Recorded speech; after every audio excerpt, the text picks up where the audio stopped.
જય સ્વામિનારાયણ. આજના દર્શન ગજાનંદ ગણપતિ મહારાજની જય. જય કષ્ટભંજન દેવ.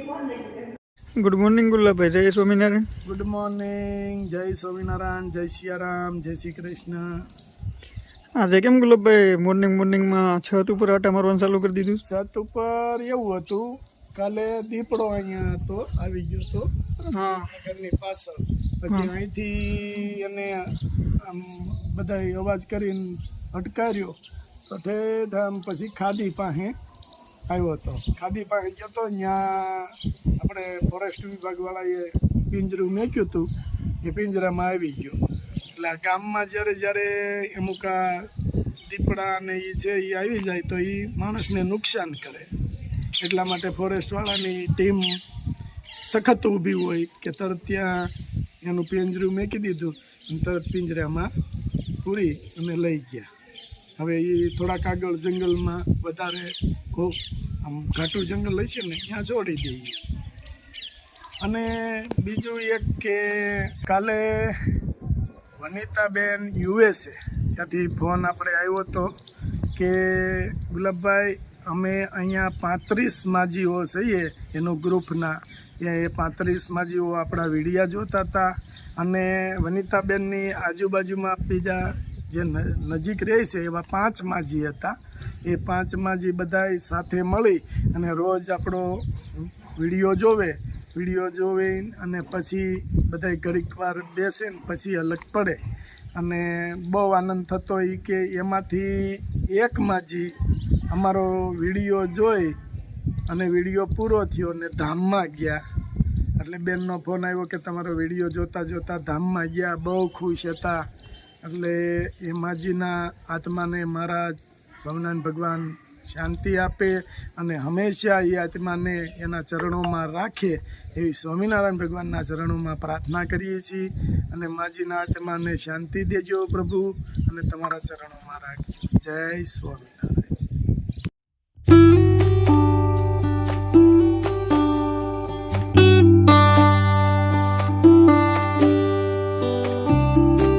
આજના પાર્સલ છે 4 વાગ્યા સુધી પાર્સલ કરવા જોઈએ. હેર ઓઇલ શેમ્પૂ બનાવવામાં તૈયાર કરતા રહ્યા, ત્યાં હેર ઓઇલ પૂરું થવાયું છે, એ બનાવવું જોઈએ.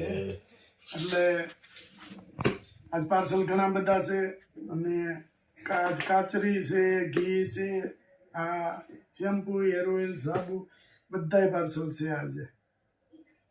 1 કિલો કાચરી, 1 કિલો કાચરી અને 1 સાબુ. 1 સાબુન.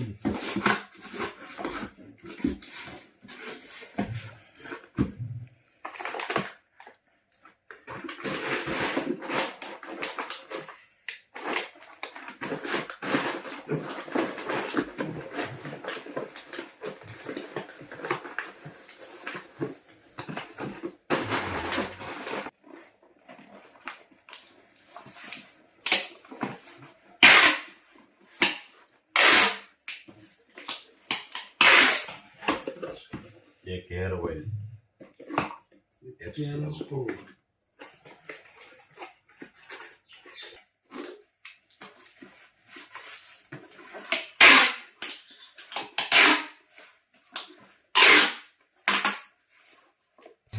એક શેમ્પૂ,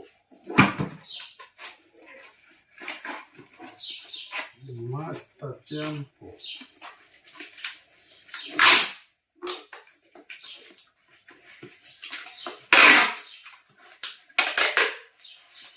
હેર ઓઇલ, એક શેમ્પૂ.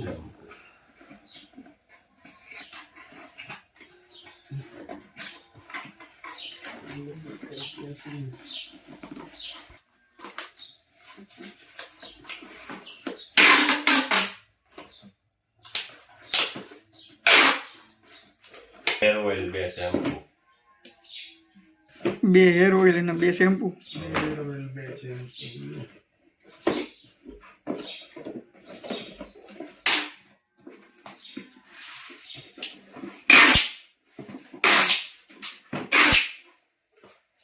પછી ઘી છે. તેલનું કામ ચાલુ કરી દેવું છે ને પાછું? ચાલુ તેલનું કામ તળાવમાં ઉપાડવું જોઈએ હા અને આપણે જેટલું બનાવીએ છીએ એટલું વયું જાય, જેટલું બનાવીએ એટલું વયું જાય. હા. તેલનું કામ હવે સખત ચાલુ રહે. હા એક દી ઔષધિ ભેગી કરવાની, બીજે દી બનાવવાનું, એક દી ઔષધિ, બીજે દી બનાવવાનું. તાજું જ બધું કમ્પ્લેટ. કમ્પ્લેટ. મીઠો લીમડો ને બધું. મીઠો લીમડો, ઘણી બધી ઔષધિ આવે છે અને આપણે લોકોને બતાવીએ છીએ ને કેટલી ઔષધિ નાખીએ છીએ. એટલે અને રિઝલ્ટ એ બહુ સારા મળે છે. અને આપણે હવે એની ઠેરીમાં જ બનાવવાનું છે, હવે કોઈ ફેરફેર કરવાનો નથી. એક ધારું જ આપણું હાલે છે ને. એક ધારું ચાલે છે અને પહેલેથી પહેલા બનાવ્યું હતું ઈ ને અત્યારે બનાવો ઈ, એમાં કોઈ ફેરફેર નહીં. બધું માપ સાઈઝ પ્રમાણે જ હાલે. કમ્પ્લેટ માપ સાઈઝ પ્રમાણે ઉડતુડિયું ઠલવી દઈ તો રિઝલ્ટ ન મળે. એક લોટમાં કદાચ મળી ગયું હોય અઠે બીજા લોટમાં ન મળે. એટલે એ હુડધુડિયું કામ નહીં કરવાનું, કામ કરવું ચોખ્ખું કરવાનું.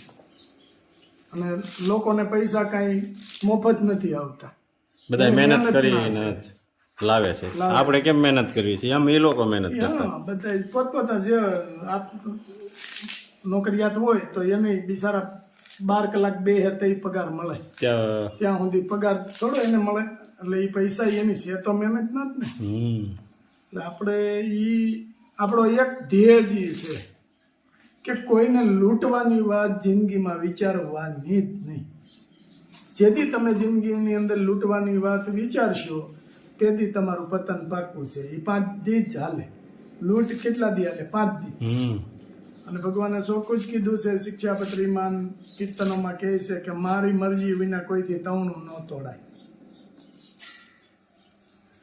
એટલે જો આ તૈયારી કરવાની, મહેનત કરો, ફળ ભગવાન આપશે, 100% આપશે. અને આપણે આપ્યું, આપણે નજરાનું દેખાવું.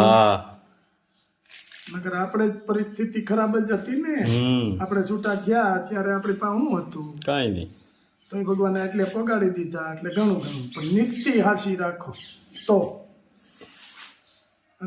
ચાલો, જય સ્વામિનારાયણ. આવી મસ્ત સુગંધ આવે છે. બ્લેક તલનું તેલ અને આજે પલાળવાનું છે.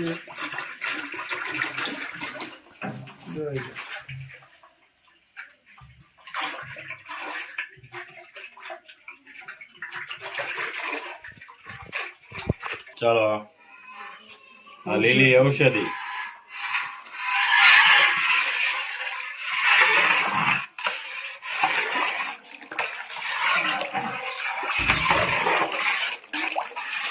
બીજી ઔષધિ.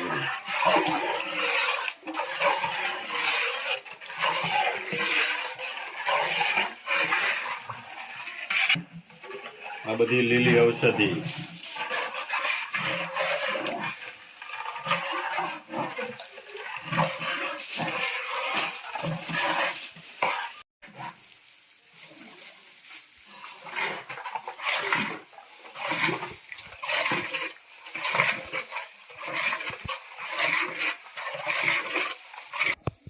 ગુલાબના ફૂલ.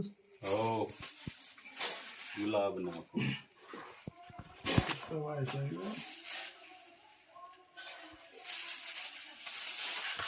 કેવી રીતે જનક રાજાને થયું?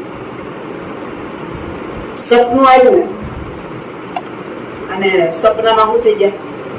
ભિખારી. જનક રાજા તો કેવા હતા? મહાન ચક્રવર્તી રાજા. સપનામાં પોતે ભિખારી થઈ ગયા અને ભિખારી થઈને સારે કોઈ શેરીએ ભૂખનો ખાડો પૂરવા ફરે, પણ હાથમાં કાંઈ નહીં. એક બાઈએ ખડકી ખોલી હાથ પાડ્યો, ભિક્ષામ દેહી કરતા ફરતા હતા. એક બાઈને થોડી ખીચડી ઘરમાં પડી છે રાંધેલી, તળિયામાંથી ઉખેડી એ તળિયાનું ઝાટક બેહી ગયેલી બધી ભેગી કરી અને એક સાંડામાં લઈ એ હાથ પાડતા હતા. ત્યાં ભિક્ષુકને દેવા ગઈ, પણ હાથમાં કાંઈ નહોતું. શેમાં લેવી? એને સારે કોઈ આમ જોયું તો માટનું ફૂટનું હોય ને ઠીબડી પડી ગઈ. એ ઠીબડી હાથમાં લીધી. એ ભિખારી ઠીબડી હાથમાં દઈ અને ખાટલો પેટનો ખાડો પૂરવા એ ખીચડું ઠીબડીમાં લીધું અને રાજી થઈ ગયું. રાજી થઈ ગયો ને એને એમ થયું કે હું એક સારો ઉઠલો હોય ને એની ઉપર બેસી વિરાય પેટનો ખાડો પૂર. આમ કરી એ ખીબડી બેન ગાતો હતો ને ત્યાં બે આખલા બાજતા બાજતા આમાં મળ્યા અને એકદમ ઓટલે સમય જેમ થાય ખીબડું હતું ને એ પડી ગયું ધૂળમાં પડી ગયું અને ફૂટી ગયું એટલે ત્યાં હતા સરસ મજાની સોનાની સૈયામાં બોલેલા ફૂલની પથારીઓ અને જાગ્યા એટલે એને આ સપનામાં ક્યાં અને આ શું આટલું થયું તો એને પછી સરીદારો ઉઠાવો એટલે રાજા બંગાળો ખાય એ જાગે જબકી જાય તો એના પ્રધાનો ઘણી ખમા રાજાધિરાજને આવું બોલે અને સિપાહી બોલ્યા જબકી ગયા ને એકદમ ઉભા થઈ ગયા હઠાણા એટલે તરત જ રાજા એ બે સિપાહી પ્રશ્ન કર્યો કે આ હતું ત્યાં સૈયામાં હું તો તમને સપન આવ્યું એ હતું પણ એમ ન બોલ્યા સપન આવ્યું એમ ન બોલ્યા ખાલી એટલું જ બોલ્યા કે આ હતું આ હતું એમાં બે સિપાહીઓ કે ભાઈ રાજાજી તમે આ બોલો છો એમાં કાંઈ સમજણ નથી પડતી કે મને ઉત્તર આપો પણ ઉત્તર સમજણ પડે તો આપીએ ને તમે એટલું જ બોલો છો કે આ હતું ને અમને કાંઈ ખબર એમાં પડતી નથી કે તો જાઓ તમને ખબર ન પડે ને તો મનમાંથી ઋષિમુનિ લઈ જાઓ મારા પ્રશ્નનો જવાબ આપવો પડશે નહીં આપે હું કેદમાં પૂછીશ